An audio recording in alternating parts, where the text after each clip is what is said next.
Buenos días, buenas tardes, buenas noches, señores estudiantes. En la sesión de hoy vamos a trabajar con las tablas de frecuencias con datos agrupados.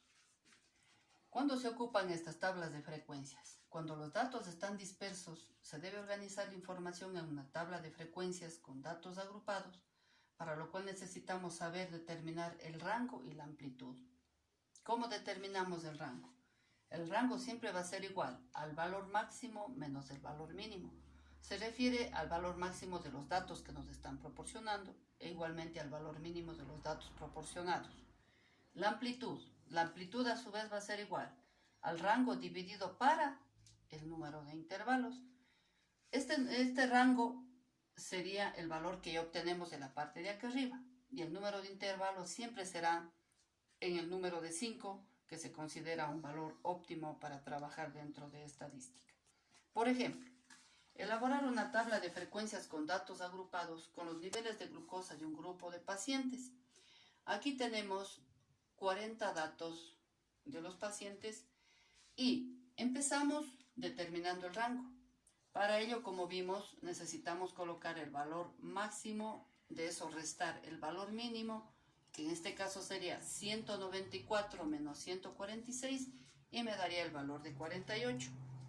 Para determinar la amplitud también vimos que la fórmula es rango dividido para el número de intervalos. Entonces 48 dividido para 5 nos da el valor de 9,6, que le vamos a aproximar al inmediato superior porque los intervalos generalmente son siempre de amplitudes de valores enteros. La tabla quedaría estructurada de la siguiente manera. En la primera columna vamos a colocar los intervalos y vamos a empezar con el número un poco menor que el dato mínimo que tenemos de nuestro grupo de datos, que en este caso sería 145. Como la amplitud es de 10, iría hasta 155, luego hasta 165, hasta 175, hasta 185 y hasta 195. Y estarían cubiertos ya los datos, porque recuerden que el valor mayor era de 194. Vamos ahora a la tabulación, algo que ya vimos en la clase anterior. Vamos buscando cuáles son los valores que están entre 145 y 155. Aquí es importante mencionar que 145 se le va a llamar el límite inferior y a 155 el límite superior de cada uno de los intervalos. Entonces, si es que nosotros tenemos en los datos el valor de 155, para tabular no le vamos a poner cuando sea límite superior, sino cuando sea límite inferior. Igual ocurre con el resto de los valores.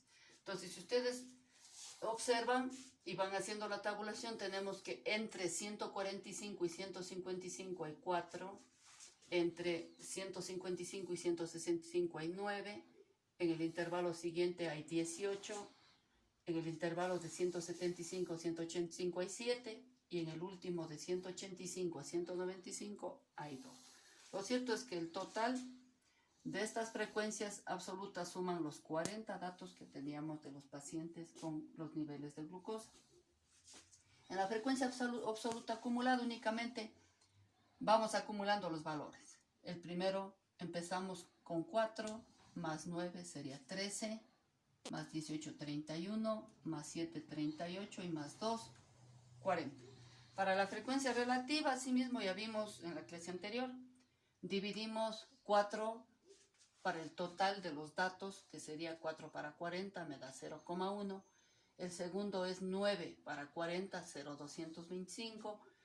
Así hacemos con el 7 y con el 2 y con el 18. Y nos quedaría 0,45, 0,175 y 0,05. Sabemos que esta frecuencia relativa, en el mejor de los casos, tiene que ser el valor de 1. Vamos ahora a la columna de frecuencia relativa acumulada, que no es otra cosa así mismo que acumular los datos. Empezamos con 0,1, a eso sumamos 0,225, sería 0,325, más 0,45, 0,775, más 0,175 se hace 0,95, y 0,95 más 0,05 me da 1. Y la frecuencia porcentual, que no es otra cosa que la frecuencia relativa multiplicada por 100. 0,1%, 10%. 0,225%, 22,5%. El otro valor sería 45%, 17,5% y 5%. La suma nos daría el total del 100%. Ahora, vamos a trabajar en una tarea. La tarea consiste en elaborar una tabla de frecuencias con datos agrupados correspondiente a un grupo de estudiantes de primero de bachillerato sobre el número de hermanos que tiene cada uno de ellos. Acá tenemos los datos. Los datos son un total de 40 datos. Ya saben que tienen que elaborar todos los casilleros que tienen ustedes del ejercicio que hemos podido desarrollar el día de hoy.